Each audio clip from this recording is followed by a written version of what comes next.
right, we're here with Bert today on the Bitcoin Amsterdam conference, and you're seeing here a great thing that you built because you're from Bitcoin Brabant. I'm saying Brabant on an English accent, but what is it? Brabant is a province in the Netherlands, and I named the company Bitcoin Brabant because I thought we would be able to create a Bitcoin standard in a small province in the Netherlands first. Yeah. So let's go for it. Yeah. Well, it isn't that small, but you're absolutely right. You can start anywhere. So starting right away with a mining rig like this is a great thing, of course. And what do you do more? Because you're also from VBNL in the Netherlands. Yes, I'm the chairman of the United Dutch Bitcoin Companies. So all the Bitcoin companies that have a registration with the Dutch Central Bank are working together to be the voice towards the regulators. Yeah, so one voice. Yes, and then I'm the chairman of that, so awesome. Most of the time I'm physically the face of all the Bitcoin companies in the Netherlands. Yeah. And what is the most important thing at the moment for VBNL to So what we are currently trying to do is that with the Dutch Association of Banks, we are trying to make it more accessible for Bitcoin companies to actually get a bank account, because that's almost impossible. So we're trying to get that in order, so actually innovation can happen again in the Netherlands. And next to that, we are working on the MiCA registration, of course, together with the companies to see how we can do that optimally within Europe. And do you also think that maybe with the work you're doing here, together with all those companies, perhaps other countries in Europe could also benefit in some way? Yeah, definitely, because you can operate more easily across Europe. So, for companies, the accessibility will increase. Yeah, indeed. And we're a Lightning-focused podcast, so we're always talking about adoption of Lightning and all the technical aspects of it. We were yesterday on a meetup where we all paid with Lightning. Some people paid on-chain, and we together were also on a meetup not so long ago. How do you see the adoption of Lightning in countries who are not developing countries? Is it important that it's massively used? Yeah, it's crazy important. So for my little son, I bought some shoes in Arnhem. Arnhem is Bitcoin City, and there are more than, I think, 60, 70 shops there that accept Bitcoin. And of course that works with Lightning, because that's the payment layer that you use.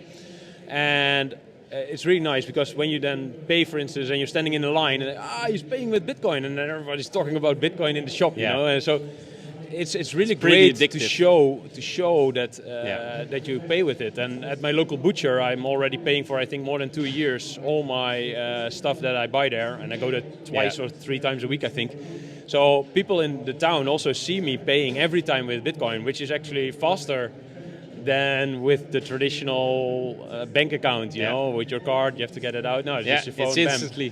And and also for him, it has been quite some saving. So and he when he travels abroad, sometimes he actually uses it. So it becomes a global adoption in this way. You know, the Lightning Network is critical for that. That's right. And what's your take then on the onboarding? Because you have to put your fiat money into Lightning nowadays, perhaps in the future when everybody's earning on Lightning. That depends. You can also mine. Yeah, that's right. so there are a lot of people, you know, especially in the Netherlands, you know, in the winter when it's cold, they buy a cheap heater, you know, a cheap old miner that we refurbished, and then, you know, they stack some sats, which is just like this machine has been on for quite a while, and we stacked €1 of Bitcoin, you know. So you can imagine that it takes a bit of time, but then you can actually put that in an app and then convert it to Lightning, and then you can pay everywhere. And make it simpler. So if you have a miner in your home in a simple way for non-Bitcoiners or for starters, then to have also a Lightning node. And then you can, of course... of course you can do it in a self-sovereign way. But look at the apps that have come online recently, you know, and that's also self-sovereign. But you basically run a Lightning node on your phone, which makes it much more accessible for the majority of the people. Because I think it's not realistic to expect everyone to run a node at home, you know. That's right. Yeah, and it becomes more easier nowadays because there are a lot of self-custodian applications that are more easy to use. So and especially with the development of Greenlight, and the Lightning development kits that are coming available. For developers. Breeze is doing a lot. Yeah. So that will make it a lot more accessible for also other application designers to make it more broad. I've been testing with Satimoto Pass with my electric car already for more than a year. And of course, this is the way you want to go. And then the privacy aspect of it, who do you share your data with? Because if you pay with your bank account, you're actually sharing all your personal data. Do you want this to go everywhere across where you pay? So it's becoming really interesting, and this could be a perfect alternative for a bit more privacy-focused payments. And do you also think the narrative should be different to have more people to use Lightning and Bitcoin in some way that they don't know that they're using it, but they're using it nonetheless because the infrastructure is built on Lightning. So perhaps in time we're using it but not know that we use it. And is that mainstream adoption, or do we all need to fully understand Lightning and have a Lightning wallet, or can we use some fiat systems that rely on Lightning and Bitcoin? It's very simple. If it's a more efficient and faster way to transact across the globe, then most likely it will be used for other stuff too. Of course. But the essence is, of course, that we start using Bitcoin. And if that happens, then actually people can start saving again across the globe. And I think that's one of the most important aspects of having a Lightning adoption growth across the globe. Yeah. How can we proactively address and dispel miscommunications to shift public perception on Bitcoin? Yeah, for me, of course, I'm focused quite a lot on the energy perspective. So what we do is in the Netherlands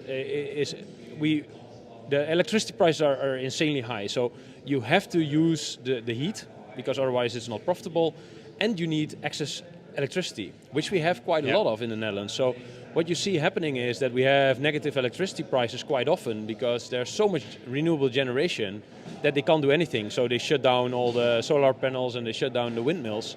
But actually we can use that energy with Bitcoin miners. So as long as this is ongoing, the renewable build out, we will see more and more Bitcoin mining, which is actually excess electricity that we use. So then all of a sudden we have a transaction layer with money that is actually running on excess electricity and that we actually heat maybe buildings with soonish.